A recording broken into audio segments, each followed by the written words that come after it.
Et les enfants, vous êtes prêtes pour des histoires effrayantes? Eh bien, nous allons lire 3 histoires en une seule. La maîtresse du lagon noir, le chauffeur de bus scolaire du lagon noir et l'infirmière scolaire du lagon noir. La maîtresse du lagon noir.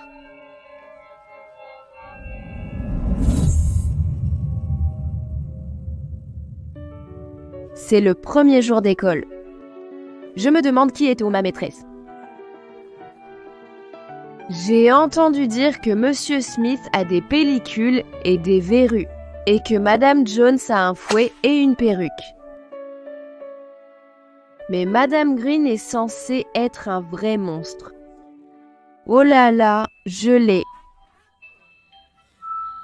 Madame Green, chambre 109. Quel dommage. Je m'assois à mon bureau. Je croise les mains. Je ferme les yeux. Je suis trop jeune pour mourir. Soudain, une ombre recouvre la porte. Elle s'ouvre. Madame Green se glisse à l'intérieur. Elle est vraiment verte. Elle a une queue. Elle gratte son nom sur le tableau avec ses griffes.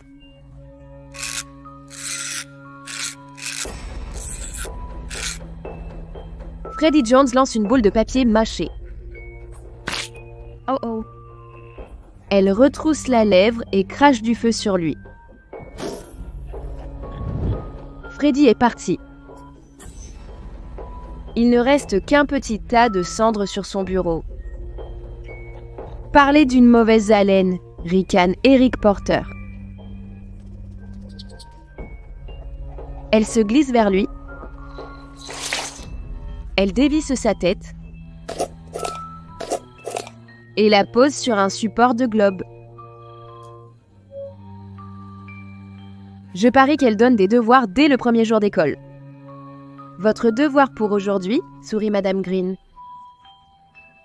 De la fumée sortant de ses narines, ce sont les pages 1 à 200 de votre livre de maths. Tous les exercices, il est sur les fractions. On n'a jamais eu de fractions, crie Derek Bloom. Viens ici, dit-elle en faisant signe de sa griffe. Derek se tient près de son bureau.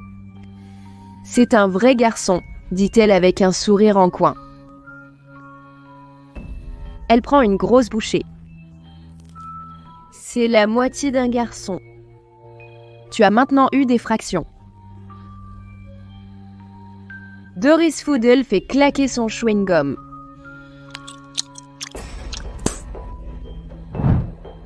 Madame Green l'avale d'une seule bouchée.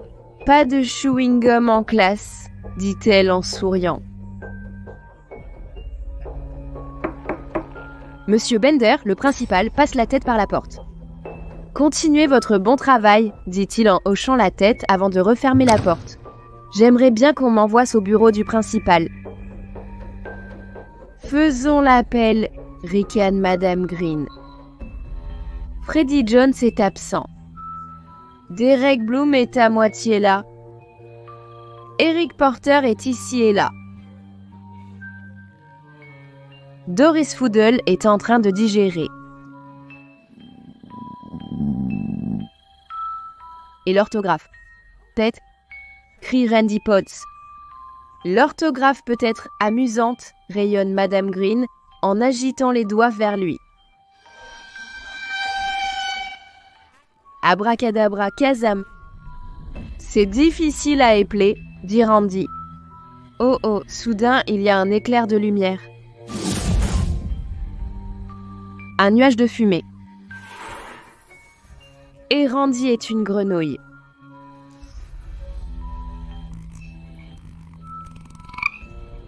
Penny Weber lève la main. Je peux aller à l'infirmerie? Elle se plaint. Qu'est-ce qu'il y a, non, Cassiès? Demande Madame Green. J'ai un énorme mal de tête, dit Penny. Oh là là. Madame Green agite ses doigts. Il y a un autre éclair de lumière. et la tête de Penny est de la taille d'une épingle. Mieux ? Demande Madame Green. C'est maintenant l'heure de la sieste. Tous ceux qui en ont encore une, posez votre tête sur votre bureau. J'espère tenir jusqu'à la pause.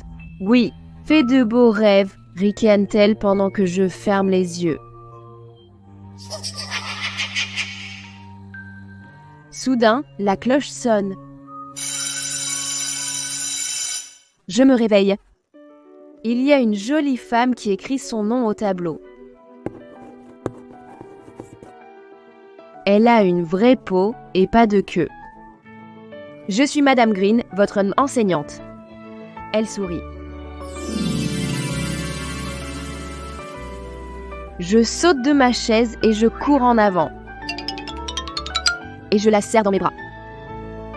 Eh bien, merci, dit-elle. Je suis contente d'être ici. Pas autant que moi. La conductrice de bus scolaire du Lagon Noir.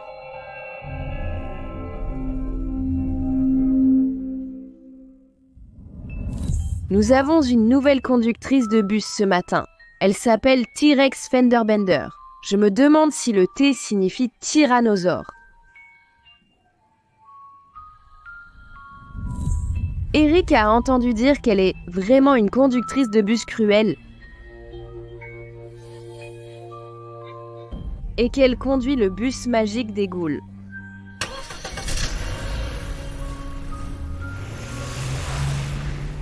Et Derek a entendu dire qu'il laisse son chien guide faire la plupart de la conduite.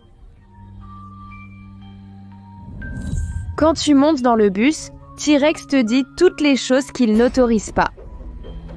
Pas de bagarre, pas de cris, pas de chewing-gum, pas de nourriture, pas de danse, pas d'éternuement, pas de respiration sifflante, pas de toux, pas de fredonnement, pas de tic, pas de plainte, pas de discussion, pas d'écoute, pas de clignement des yeux, pas d'odeur, pas d'inspiration ni d'expiration. Ensuite, il te dit que ton coussin de siège peut servir de dispositif de flottaison dans le cas improbable d'un amérissage.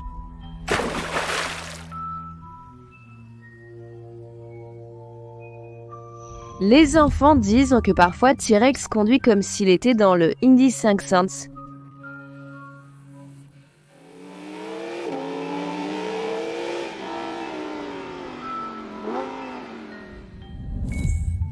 Ou au derby de démolition. Quand il ne s'entraîne pas pour le spectacle de Monster Trucks,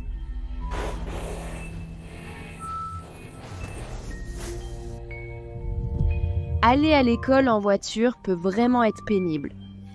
Et quand il met son casque et crie « Voyons ce que ce bébé peut faire », tu regretteras d'avoir pris ton petit déjeuner.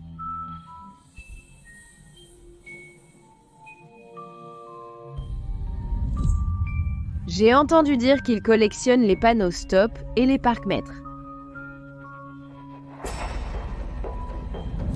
Il pense que le bus scolaire est un véhicule tout-terrain et que tu as moins de chances de heurter une autre voiture si tu roules sur le trottoir.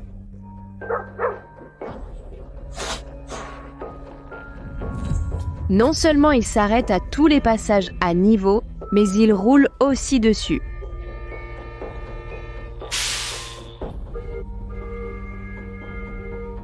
Le trajet n'est vraiment pas la moitié du plaisir.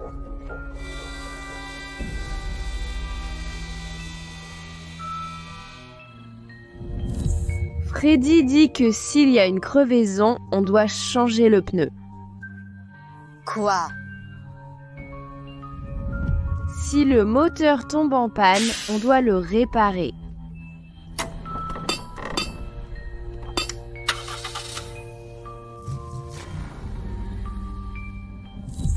Et il nous fait payer l'essence avec notre argent de déjeuner. Quoi?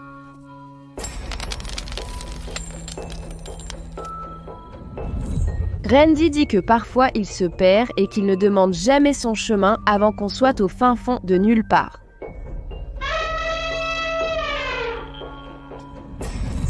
Finalement, ils disent aux chances qu'on finit par arriver à l'école. Mais il ne s'arrête pas. Tu dois sauter alors qu'il est encore en mouvement.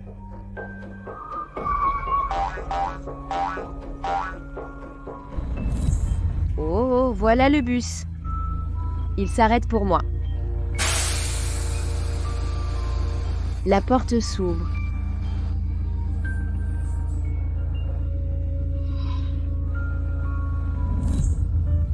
Et il n'a pas l'air si mal. Il a probablement laissé son chien chez lui aujourd'hui. Il sourit et me laisse m'asseoir devant. Puis il ferme la porte, éteint le clignotant, rentre le panneau d'arrêt et s'éloigne lentement. Oh là là, j'aimerais bien qu'il aille plus vite. Je n'ai jamais participé à l'Indy 500. L'infirmière scolaire du Lagon Noir.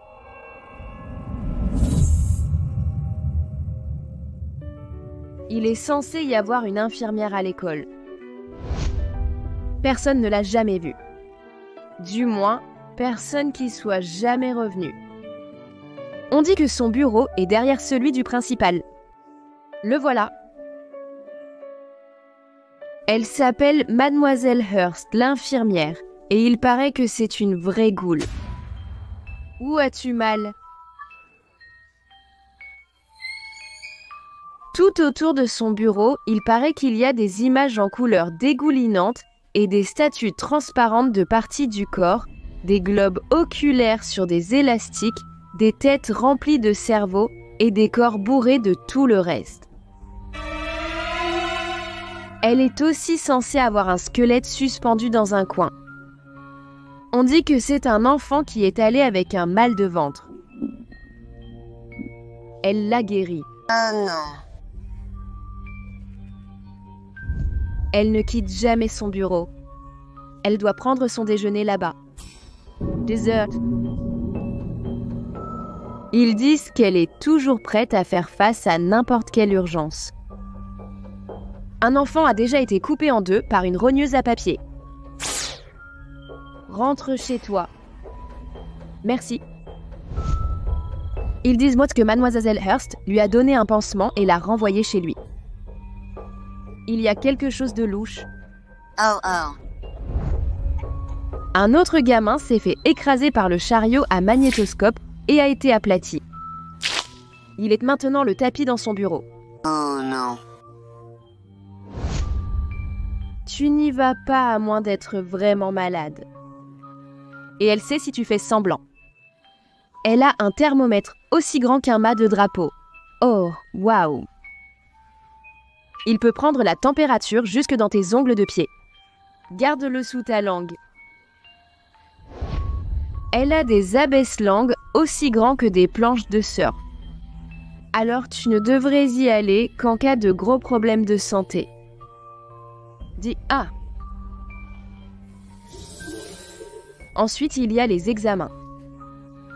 Elle mesure ta taille contre un tableau mural. Si tu es trop petite, elle t'étire sur le chevalet jusqu'à ce que tu atteignes la ligne. Je suis plus grande, je suis plus grande.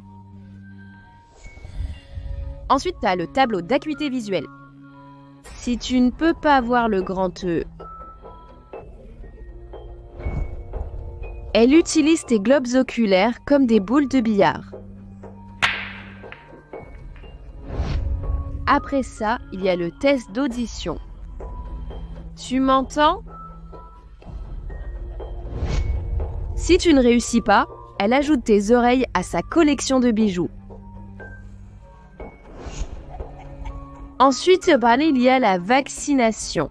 Sa seringue est tellement longue qu'elle peut vacciner 6 enfants en même temps. C'est un peu comme une brochette.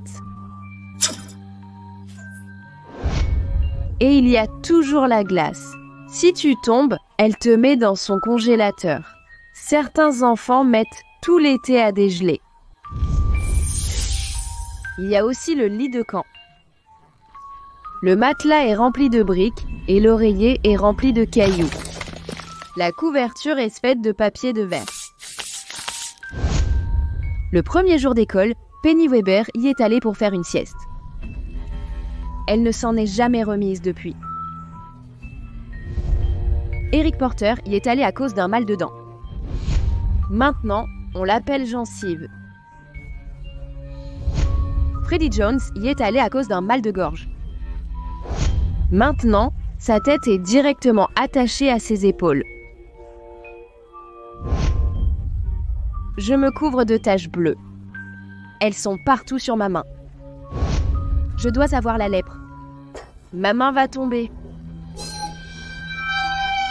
Je ferais mieux d'aller à l'infirmière de l'école. J'entre dans son bureau. Freddie Jones fait une sieste. Ou alors il est mort. Mademoiselle Hearst est assise à son bureau. Elle a l'air plutôt normale. Bonjour, je lui montre ma main. Elle mouille une serviette en papier et frotte doucement. Les points bleus disparaissent et... Comment ça va? Elle me demande de voir mon stylo. Je le sors de ma poche. Elle me montre où il fuit. Elle sourit et m'en donne un nouveau. Cool. C'est une magicienne. Je suis guérie. Tada. Elle me tapote la tête et me dit de venir la voir quand je veux. Je retourne en classe et je lui écris une lettre de remerciement. Avec mon nouveau stylo.